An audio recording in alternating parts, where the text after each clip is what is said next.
Hi everybody, this is Lonnie.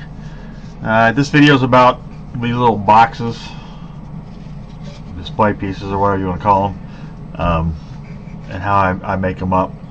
Um, these you can buy on Amazon or wherever, but you'll find them a lot in thrift stores. They're usually white. They usually have painting on the front that say something Christmassy or holidays on them. And what I do is I sand that off. Typically I'll sand it off, then I'll do the cutting, and then I'll paint it. But this one is painted early. So you can use this as a wall hanging, or if you have two of them, you can put them back to back with a hinge on it, and you make yourself a little makeshift box, which is kind of nice too. But what I'm going to do is I'm going to show you how I cut them out, make the designs on them, and use them. And use that way. I'll get on the computer and I'll be right back. Okay, the outside diameter of the box, we're going to make a square. And the outside diameter of the box is 127 millimeters. Put 127 there. 127 there. Okay. So that's the, if you're looking straight on at the box, that's what it is.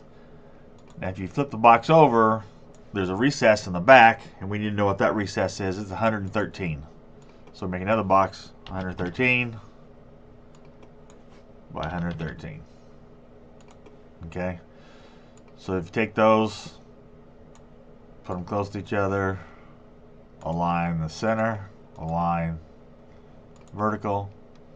If you look at the back of the box, that's what you see. This is the lip all the way around the outside, and then inside here is a blank spot where the surface is on the back. Okay, so that's our box. Okay, now we're going to want to be able to cut a face on this box, but we don't want it to touch this inside edge. So what we're going to do is we're going to make another rectangle, and we're going to make it 103. And what that does is that gives us 5 millimeters all the way around on every side, to make that, so we don't run into that sidewall when we make the cut. Okay, so this we're going to set to the side, and this is the piece that we're actually going to be working on. Okay, so I'm going to make another rectangle, 103 by 10, and put it in the center. I'm going to copy, paste it, turn it 90 degrees, and do that on the vertical.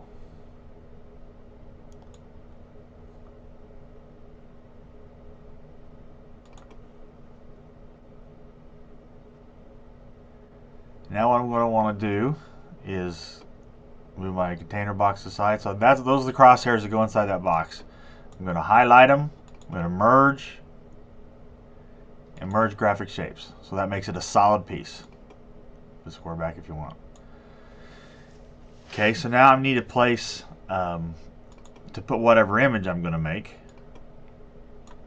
So I figure out a size that I want to make it. Let's go with 60 by 60 circle. And this you can play with. You can make it bigger or smaller, however you want. And you're going to set it right there in the center.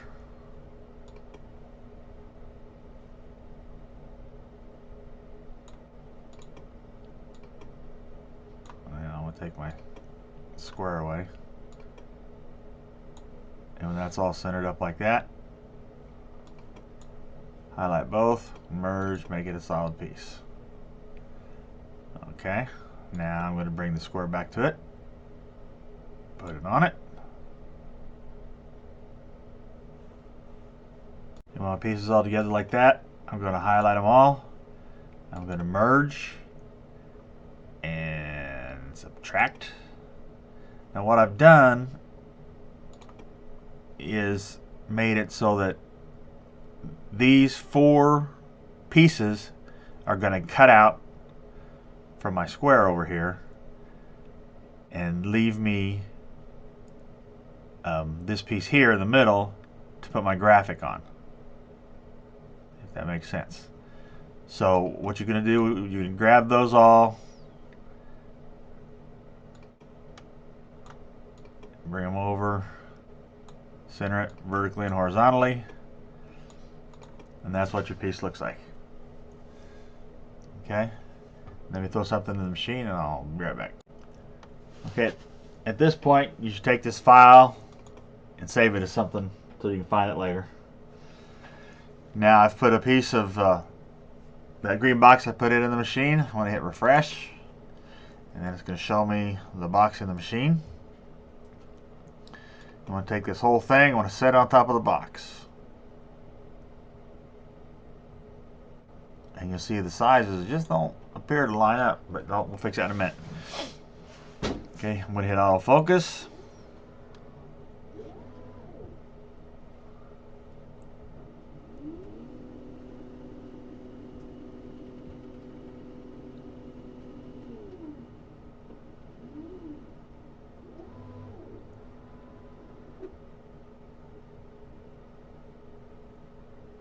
Look at that, the size changed. Isn't that miraculous? Okay, but you'll notice it's still a little bit off, so what I'm going to do is I'm going to put this as close to center on the box as I can. And when I come up here, -1, and that kind of brings us back to square, so we're good. Now we're just going to center this as best as you can on that image. Okay? And it's on there. And what I'm going to do is I'm going to shade out over here. I want to click and I'm going to hit ignore for processing. Okay, so now the only thing that's bright is the piece that I want to cut out. Everything else has been ignored. So this is the only thing that's going to take action on. Okay, I'm going to click on that image. I want to hit cut, and then I'm going to do my settings. Now, if you do 107, depending on which kind you get, there's 2 of them out there. One of them will cut with those settings on the first try if you have air assist on. And if you get one of the other ones that's harder, it takes like 3 tries at that to get through it. So I usually set it at 3. It'll go through, it'll do a pass, and then whenever they drop out, I'll lift the lid and abort the print, and everything's good. So with it set like that, I'm going to go ahead, I'm going to hit start and send. And go over. I'm going to print it. I'll be right back. Okay, so here it is. It's cut. I'm not going to take it out of the machine. Just leave it as is. Now I'm going to go and I'm going to grab the graphic that's going to appear here in the center. So I'm going to upload. You can use any image that you want. Okay, I'm going to click off the background.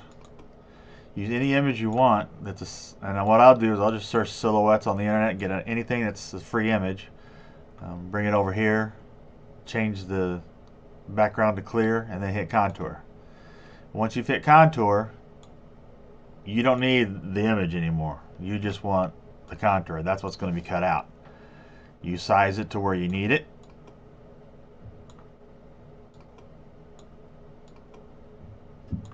Center it in the hole there. Now, the part that you just cut, you click on that and put it ignore. The piece that you just brought in, you're going to select it as cut, set your settings on it to whatever you're going to need it to do, autofocus, and then send it to the printer. Okay, so here's the piece I pulled out of the machine. I'm sure you can see that. Okay, now we just have to do some kind of background to stick in there, and you can do just about anything, but I'll show you the way I do it. Okay, this is the piece. We knew what the size of the inside of the back of that box was, so I cut one just a little bit smaller than the box. I bought these at a thrift store. You get them on Amazon if you want. These are actually they're like a thick pressed cardboard. They got gold foil on one side. They're for like cakes, trays for cakes and pies and stuff. So but it's got the nice shiny foil on the back of it. When you cut it, you have to cut it from the white side. It'll punch through the foil, but you try to cut it from this side, it burns and makes a mess. Okay, so we've got the piece. We stick it in the back of this. We take our glue gun, hit it a couple times around the edge.